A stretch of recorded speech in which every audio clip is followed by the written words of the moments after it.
Imagine a world grappling with the chaos of global conflict, where leaders dare to envision a future built on freedom and self-determination. This was the landscape in 1941, as the Second World War raged, prompting a crucial question about the future of nations and their sovereignty. Did the Atlantic Charter truly promise the restoration of sovereign rights? Yes, the Atlantic Charter absolutely promised the restoration of sovereign rights and self-government to those from whom they had been forcibly taken. This foundational document, signed by United States President Franklin Delano Roosevelt and British Prime Minister Winston Churchill in August 1941, explicitly outlined a vision for the post-war world, prioritizing the rights of peoples to choose their own form of government and to have their sovereignty respected. The core mechanism behind this promise lay in the Charter's second and third principles. The second principle stated that the signatories desired to see no territorial changes that do not accord with the freely expressed wishes of the peoples concerned. The third principle was even more direct, affirming the right of all peoples to choose the form of government under which they will live, and expressing a wish to see sovereign rights and self-government restored to those who had been forcibly deprived of them.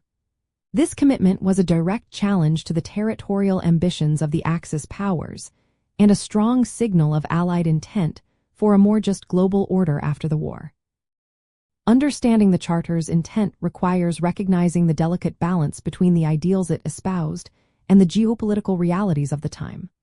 For many colonial nations and occupied territories, this promise ignited hopes for independence. However, the interpretation varied significantly.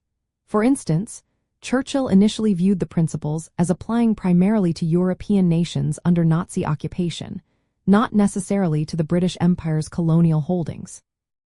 Roosevelt, on the other hand, held a broader view, anticipating a post-war world with reduced colonialism. This dynamic shaped how different nations approached the Charter, influencing subsequent decolonization movements. This document went beyond mere wartime rhetoric, serving as a powerful moral compass and a blueprint for a new international order. Its influence extended to the creation of the United Nations, whose charter echoes many of its principles. The Atlantic Charter also laid the groundwork for the modern concept of self-determination, which became a guiding principle in international law and a catalyst for the wave of decolonization that swept across Africa and Asia in the decades following the war, reshaping the global political map. Therefore, understanding the Atlantic Charter provides crucial insight into the ideological underpinnings of the Allied war effort and its long-term impact on global governance. It represented a powerful declaration of democratic values and human rights, establishing a moral framework that continues to influence international relations and the pursuit of national sovereignty today.